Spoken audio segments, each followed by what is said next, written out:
자, 반갑습니다. 소방법규 할게요. 자, 소방법규는요, 기본적으로 소방 기본법이 있고요. 그 다음에 소방 시설법이 있고요. 그 다음에 소방시설 공사업법이 있고요. 그 다음에 다중이용 업소 특별법이 있고요. 그 다음에 위험물 안전관리법이 있습니다.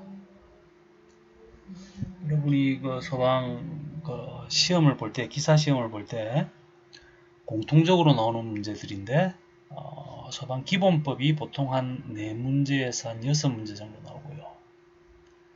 소방시설법이 가장 많이 나오는데 소방시설법이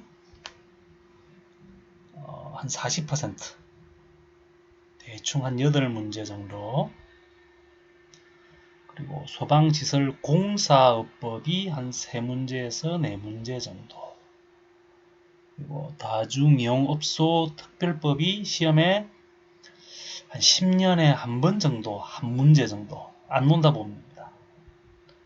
그런데 여러분이 나중에 이제 소방시설 관리사 시험을 볼 때는 다중이용업소 문제가 상당히 많이 나옵니다. 그 다음이 위험물 안전관리법이 한 3문제에서 4문제 정도 나옵니다. 그러니까 소방기본법과 소방시설법 요 두 파트만 열심히 해도 60점이 나오죠. 60점이 나오고 소방시설 공사업법과 위험물 안전관리법도 어느 정도 체크를 해 두셔야 됩니다. 자, 오늘부터 할 이야기는 오늘은 소방기본법에 관련된 이야기를 할 거고요. 자, 모든 법들은 여기에 뭐가 포함되어 있냐면은 기본적으로 기본법이 있고요. 법 밑에 시행령이 있습니다. 시행령이 있고 그 밑에 이제 시행규칙이라고 되어 있어요. 그래서 법 밑에 시행령이 있고 시행령 밑에 시행규칙이 있어요.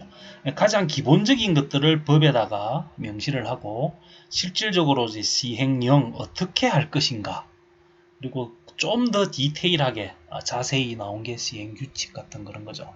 소방기본법도 법, 시행령, 시행규칙, 시설법도 똑같이 법, 시행령, 시행규칙, 이런 식으로 이루어져 있다고 보시면 됩니다.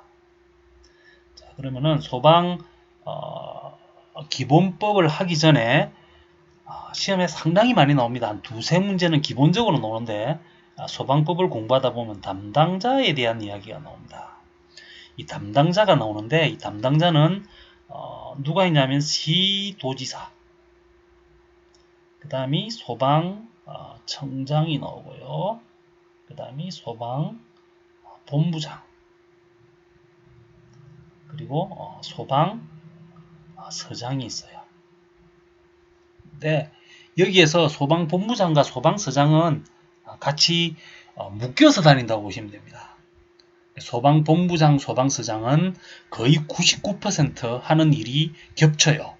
그래서 다음 중 어떠한 것에 관하여 담당자인 것은 그러고 시험에 나옵니다. 그럼 1번 시도지사, 2번 소방청장, 3번 소방본부장, 4번 소방서장이 나오면요, 소방본부장과 소방서장은 답이 아니죠. 왜? 하는 일이 거의 겹치기 때문에. 시도지사가 아니면 소방청장이라고 보시면 돼요.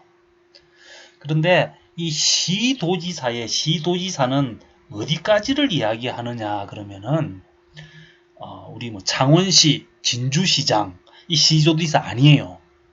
자, 시도지사에서 도지사는 다 아시죠? 도지사는 그 도의 책임을 맡는 사람이고, 요 시장이라고 하는 요 시장은요, 서울특별시, 특별시 시장, 자, 광역시 몇 개 있죠, 그죠? 광역시, 인천광역시, 대전광역시, 광주광역시, 울산광역시, 이런 광역시 시장, 그리고 특별자치시장, 특별자치가 어디예요? 특별자치 같은 경우는 이제 세종시 같은 경우, 그죠? 자, 요런 시장을 시도지사에 들어가는 시장이라고 보시면 돼요. 이 도지사는 이제 여러분이 다 아시는 이제 도지사, 각도 도지사, 특별자치도지사, 제주 이야기하는 거죠. 자, 요런 도지사, 시도지사, 그래서 진주시나 뭐 창원시나 이런 시장은 여기에 포함이 안 됩니다. 담당자, 시험에 상당히 잘 나옵니다. 그러면은 이 체계가 어떻게 되어 있냐면요. 자, 시도지사는 누구랑 같이 묶이냐면은 각각의 지역에 있는 소방본부장과 소방서장하고 엮입니다. 그리고 소방청장은 어디 있냐면 세종시에 있는데 소방청장은 한 사람밖에 없잖아요. 그죠? 그래서 이 소방청장은 또 어디랑 엮이냐면 소방청장, 소방본부장, 소방서장 그래서 이렇게 엮여요. 그래서 실질적으로는 이게 소방 공무원이 원래는 지방직이었잖아요. 지방직이었는데 지금은 이제 국가직이 되었지만 그래도 아직까지는 어디에 속해 있냐면 시도지사 밑에 엮여 있어요. 시도지사 밑에 소방본부장, 소방서장, 그 밑에 소방공무원 이런 식으로 되어 있어요. 그래서 오늘 할 이야기인 소방기본법은 요 어느 쪽이 관련된 거냐면요. 요 소방공무원과 관련된 대부분의 경우가 소방공무원과 관련된 이런 이야기가 되겠습니다. 그래서 요 하는 일 같은 경우는 우리가 따져보면은요. 하는 일 같은 경우를 따져보면은 시험에 나오는데 예를 들어서 보면은 우리 이제 업 있잖아. 소방업. 소방업 하는 게 우리 이제 소방업은 주로 설계업이 있고요. 공사업이 있고 감리, 이제 어떻게 잘 지었는지, 잘 제대로 작동하는지 보는 감리, 그 다음에 이제 방염, 이렇게 연기가 나는 것을 방지해주는 방염업 관련, 이 업 관련은 대부분이요. 누구랑 연관관계가 있냐면 시험에 참 잘 나오는데 누구랑 관계 있냐면은 시도지사와 연관관계가 많이 있습니다. 그래서 뭐 업에 대해서 이렇게 우리가 뭐 허가를 해준다든지 할 때 대부분이 시도지사와 연관관계가 있어요.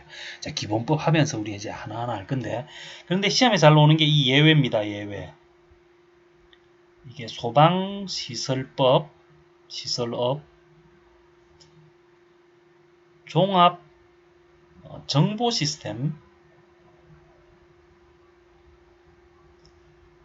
구축 및 운영에 관련된 것은 누가 하냐면요. 누가 할 것 같아요? 소방시설업이니까 시도지사가 답이 될 것 같은데 요거는 소방청장이 합니다. 요게 잘 시험에 나와요. 그래서 요런 담당자와 관련된 거는 여러분이 반드시 정리를 해가지고 기억을 해줘야 돼요. 어차피 소방법규라고 하는 게 제가 뭐 따로 설명해 드릴 거는 없고 여러분이 책을 보면서 다 외워야 돼요. 그런데 제가 해줄 수 있는 거는 요 파트가 시험에 잘 나오고 요 파트가 시험에 잘 안 나오고 하는 그런 이야기들, 이런 이야기들만 제가 위주로 해드릴 거고 나머지 것들은 여러분이 다 여러분 스스로 다 외워야 됩니다.